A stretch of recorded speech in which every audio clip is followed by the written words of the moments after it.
I've just had a delivery and I thought, do you know what? I can't resist using this as content. I mean, let's face it.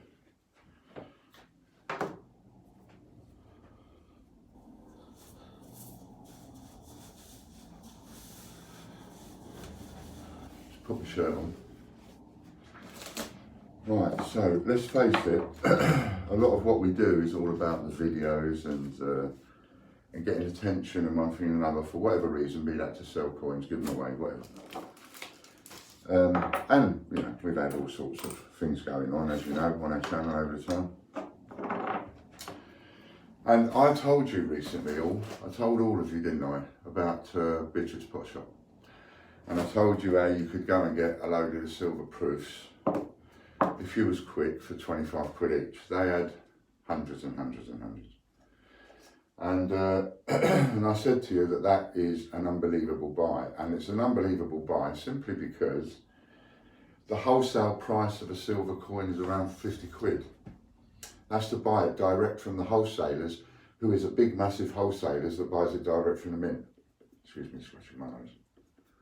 They're around about 50 quid to buy. So when you've got a Beatrix Potter shop selling them off for 25 quid, you absolutely know there's a couple of things, not too sure which, but you know that how is that possible is answered by a simple couple of things.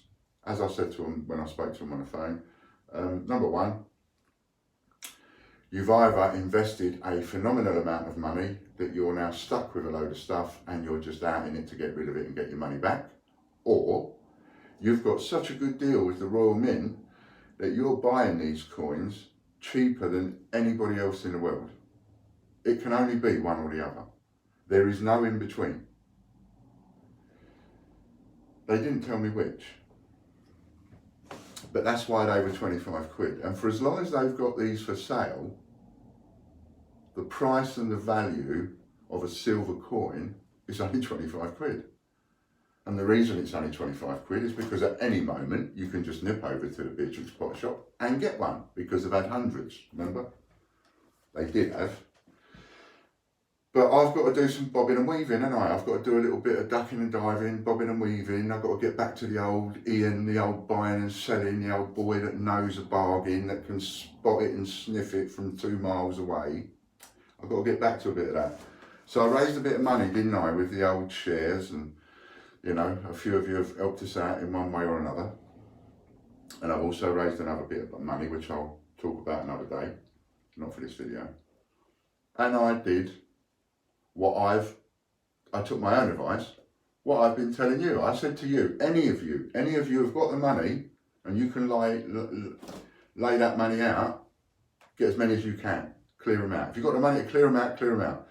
The person that clears them out is the person that dictates the price. The moment they haven't got any, the price then starts going up. No one's going to sell them for less. They'd be a bit daft too. So the price will only just go up, but they have to sell out first, because that is the cheapest place in the world where you can go and buy Beatrix Potter, absolute silver coins. That one's a Mrs. Tittlemaus. And it is the cheapest place in the world for you to be able to go and buy these coins.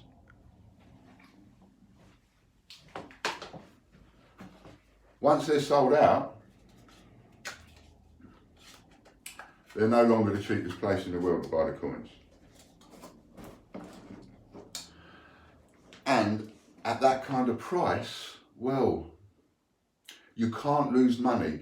It's one of those things where I tell you about a no-lose gamble. If you ever hear me talk about a no-lose gamble, right, a no-lose gamble, this is one of those things. And when you hear me talk about a no-lose gamble, they're the things you need to be jumping on.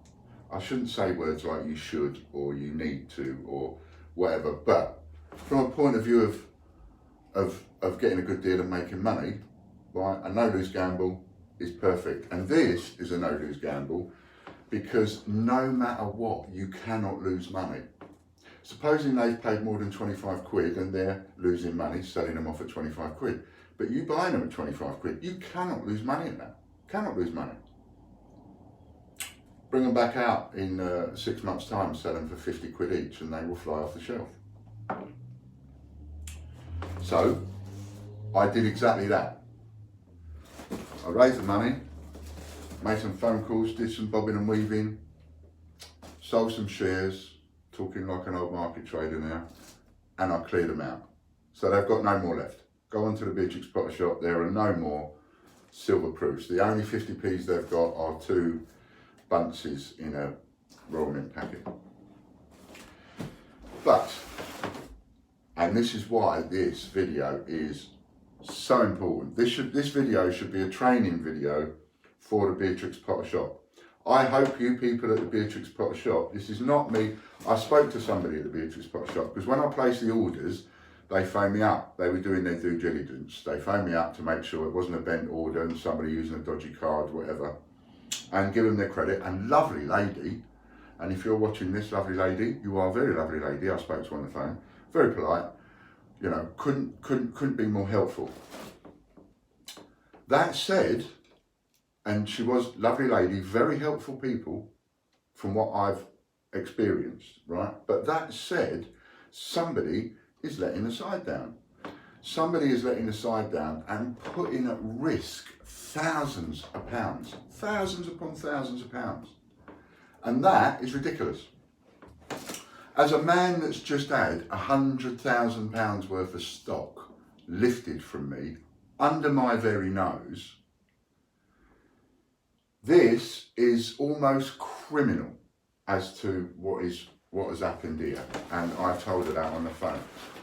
I told her on the phone, I told the lady, I could tell you that there are 10 of these missing, nothing you can do about it. I could tell you there's 30 of these missing, there's nothing you could do about it. Whatever I tell you is missing now, that's my word and you have to take it. There is nothing you can do. And the reason there's nothing you can do is because of the absolutely outrageous packaging. Now we'll start with this box. This box will be full of silvers. And you might look at that and you might go, well, what's wrong with that? Nothing wrong with that box. Right, nothing wrong with that box. This is terrible packaging. For people out there, this is why I want to use this as a training video. I've been wrapping and packing parcels now for, let me see, around 30 odd years, right? 30 odd years I've been wrapping and packing parcels. And there's a story that I often talk about, and that story is, after putting in a few claims for damaged goods, I had a manager of Parcel Force come and visit me. And we had a meeting, and he wanted to see how I package stuff. And he said to me, what I'm going to do is, he said, you package up some stuff and I will simulate things happening on the delivery, and we'll see if we can't bash your parcel about, and then we'll open it up and then we'll see what it's like. And that will tell us what your packing's like. I said, all right then. So I packed this box up as normal, and he threw it around my office. He got up on a table and he threw it. He actually got up on a chair. He brought in a big sack barrow. Now I had a sack barrow, he didn't bring it in, I had one. Big old metal railway sack barrow, right? Metal heavy things they are. And he stood on a chair and he threw that on top of the box. I went, what are you doing? He said, well, you know, sometimes he said you could get like an axle or something like that, and the postman's just chucked it in the back of the lorry and it's landed on your parcel. I'm thinking, Christ, what are you doing with the parcels? Would it not be better to educate the people that actually deliver the parcels rather than try and educate the people that pack them? But still, this is true. This is all true. So I learned very quickly about stuff. And one of the things I always say is, I pack a parcel personally. If you can take that parcel, if you can take it upstairs, if you can throw it out of an upstairs window and it can hit concrete and there's no damage, then you've packed that parcel correctly. This one here that I'm holding in my hand, if I go and take this upstairs, throw it out the window and let it hit the deck, let it hit the concrete, we're going to have some damaged boxes. Obviously I'm not going to do that, that would be stupid. But you may say, well, this is all stupid. No, it bloody ain't, because I've been a parcel driver. I've worked with parcel drivers. I'm as guilty as the next man. When I was doing the job of delivering parcels, you get a parcel, you throw it in the back of the lorry. And I remember nobody taught me anything. And I remember when I first started, this bloke came out. He came running out. He went, "Oi, oi, oi! Careful, careful! They've got computers in them." I didn't even know what a computer was. That was right at the beginning of the computer and that and stuff. But there's me, lifting the box in. People that deliver parcels, it's the people like the people that come and deliver it to the door. They treat your parcel with a lot more care than your parcel gets treated with en route. En route, we've all seen the videos and the documentaries. They're playing football with them, they're throwing them around, right? These people are having fun and having a laugh in the warehouse. So what's wrong with this parcel? First and foremost, what's wrong with this parcel is it's full of very valuable stuff, and it is a single skin box. You've used a single skin box for very valuable stuff. That falls in a puddle, water gets in the back of the lorry, anything like that goes on, they chuck it in a place where there's water in the warehouse and water soaks that cardboard box, it's going to fall to pieces. And that bit of tape you've got ain't going to be doing it a lot of good. So that's the first problem with the box. It's a very valuable item and you've put it in a single skinner. And when we're talking value, I mean, we're talking, there's going to be over £1,000 in there, a couple of £1,000 in there, right? Right. What else is wrong with this box? Top and bottom. There's the top. So there's the top of the box. There's no tape along there. None. None whatsoever.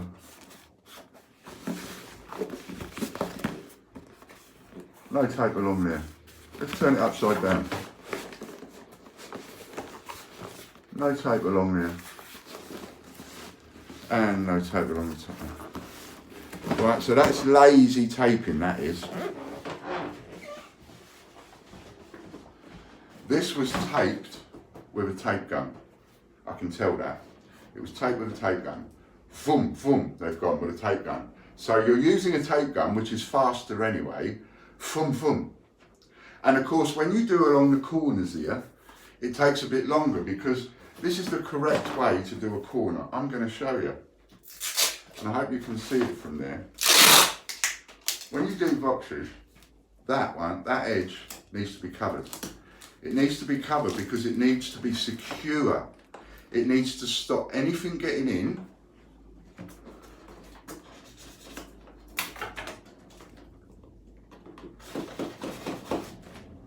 Let alone little Danny's. Right, my hands are a bit big for this box. Can you see that? Just one piece of tape, boom, boom, there it is. Now, for extra security, what I would do, see that bit along the top there? I would go one down there, and then I'd do that. Now, can you see the difference? And I hope the people in the packing department of Beatrix Potter are watching this vid. I really do. Can you see the difference between that bone idle, lazy packaging, where you do not give a monkeys about the people that are paying your wages, to that? Nice and secure, easy peasy. The only difference is, I did it manually, you used a tape gun. You're doing it for quickness. Quick. So you're going for quantity rather than quality. You're going to get as many boxes as you can done as quick as you bloody can. And either your head is somewhere else, or you really don't care about the people that are paying your wages. And that really sticks in my craw. I hate it when you pay somebody wages and they treat you like they don't give a toss. I hate that. If you can't respect my wages, if you can't respect the customers, if you can't respect the product, get out. Get out and go and do bulldozing for a living. Go and work in a scrapyard. Go and work somewhere where you can be just, I don't know, not what you got to do here. I don't want to belittle people at scrapyards. I realise that almost happened there because I could be, that's not the point. The point is, if you're not going to do the job properly, get out. And management of Beatrix Potter, the other thing that I would say to somebody like that is, do not bang the door on your way out. So why is that so important? I can't even get my hand in there, can I? No, but look at that, that just ripped and I'm just picking it up. That's just so, right? Okay. I'll tell you something else as well. We haven't even opened the box yet, but let's open the box. I guarantee you that the inside of this box is not packed correctly.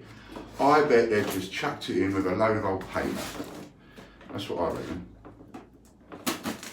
Let's have a look, shall we? Harder to open as well. When you tape it correctly, they're harder to open.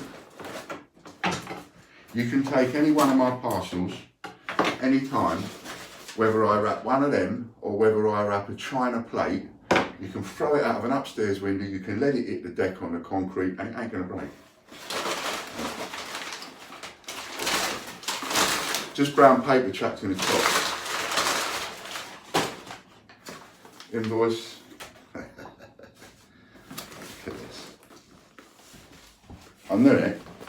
I just knew it by the way that it was done. I've been doing this for too long. Can you see that? A little bit of bubble wrap just chucked on the top. And when I say chucked on the top, it's not even been put in there properly. I know some of you that see my packaging, you'll see me use everything. I will use second-hand everything. I'll pay for virtually nothing. And I will recycle everything I can think of. I sent someone a china mug the other day, wrapped up in one of them dirty great shopping bags. Because that's what I had to hand. I didn't want a shopping bag. That'll do. Because what's important is how it is inside, and it's secure, right? It can't bang about.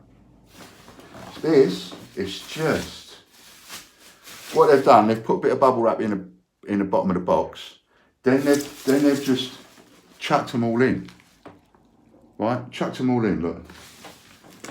And then just gone like that with a bubble wrap, and then filled up a bit of space in the top. Now, you might think I'm picking. I'm moaning for nothing. No, I'm not. Because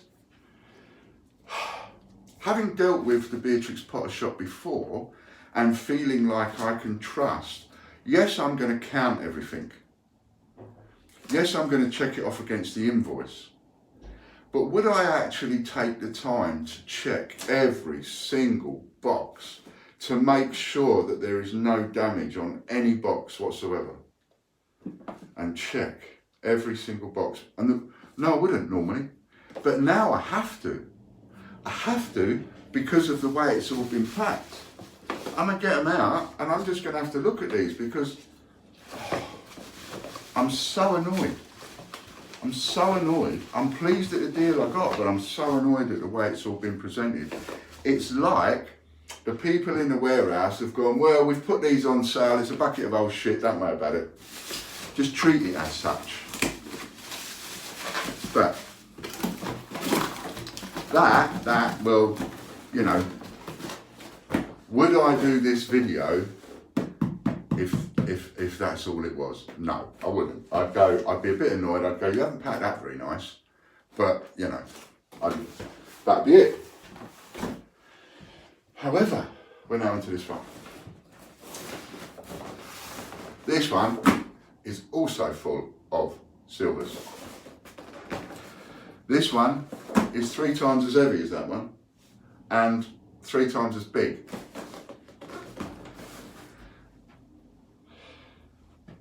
The packaging on this one is worse than it is on that one because they've done exactly the same thing. They've got the gun, they've gone down that way, they've done a cross on the parcels because their way of packing is obviously just to do a cross, which is a bad idea. They've done a cross on the parcel, left it at that.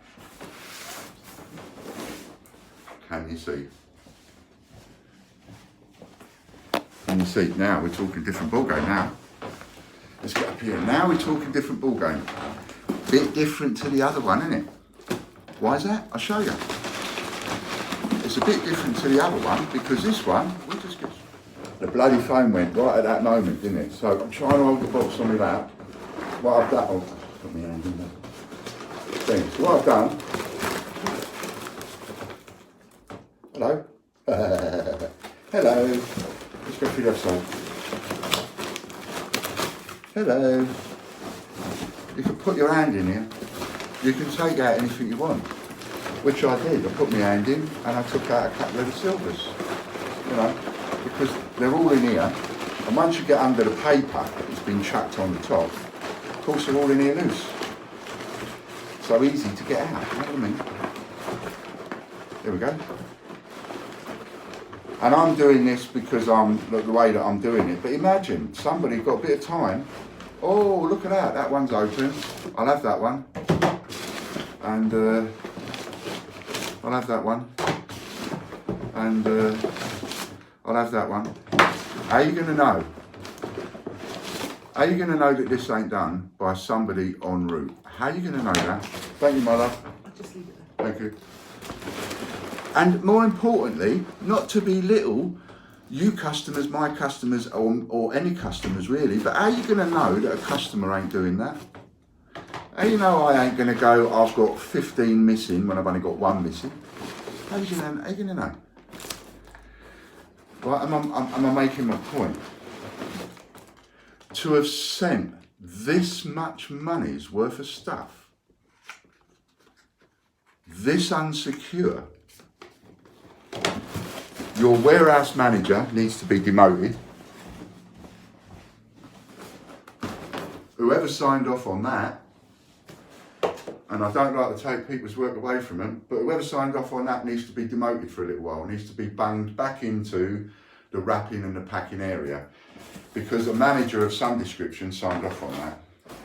And it's a single skin box, again, in such a big box with such a lot of money's worth of stuff in it. Is so naughty, you know. One of the reasons I became self-employed in the first place was because I just couldn't get a job. I tried so hard to get a job, a proper job, what my dad used to call a proper job. I tried so hard, and wherever I would work, I would really work hard.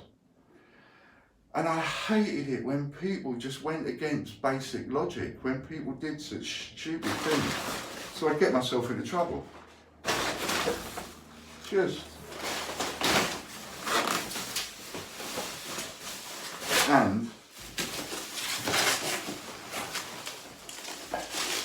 even lazier, this box is half a box. You could have put the contents of both of these boxes in this one box. You could have. Has this ever happened to you? Where you get space in a box?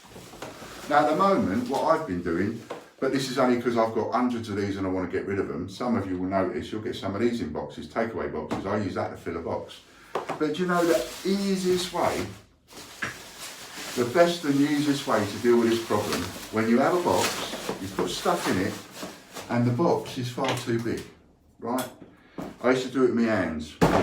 Someone taught me how to do it with my hands, but I'll show you here. Just wallop with the scissors, wallop with the scissors,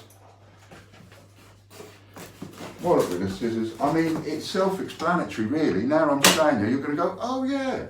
You cut down all four sides, you push it all down, and you tape the bugger up properly. You tape it up properly, and that's just going to be an oversized brick, and no one's going to get into it. Thousands of pounds worth of stuff, and you've put it at risk, because I don't know if anybody en route has put their hand in here and taken anything out. Not only that, but I've got to check them all. When you look at this box, even though the Royal Mint box is bigger, in a way it's sort of more delicate than that one. So now you've got to be careful that none of the boxes have been damaged in any way. Because if they have, I'm going to be wanting a refund. And that's just ridiculous when you're selling stuff as a sale anyway. coronavirus and all that, we all need the money, and we need staff that are going to look after their jobs and actually care and show a bit of interest. You know, people that don't care are people that I've come to learn you do not want as part of your business, because all they do is bring you down and cost you money. So this is me, this is Ian, tgbch.tv, the Great British Coin Hunt, the Great British Coin Hunt.com. And I say all this with kindness and jest and love from my bucket. As it happens, on this occasion, oh my goodness, are the Beatrix Potter people really lucky? A, because nothing went missing, and B, because it was me. Otherwise, they could have lost out big time on that, and that's something to learn by.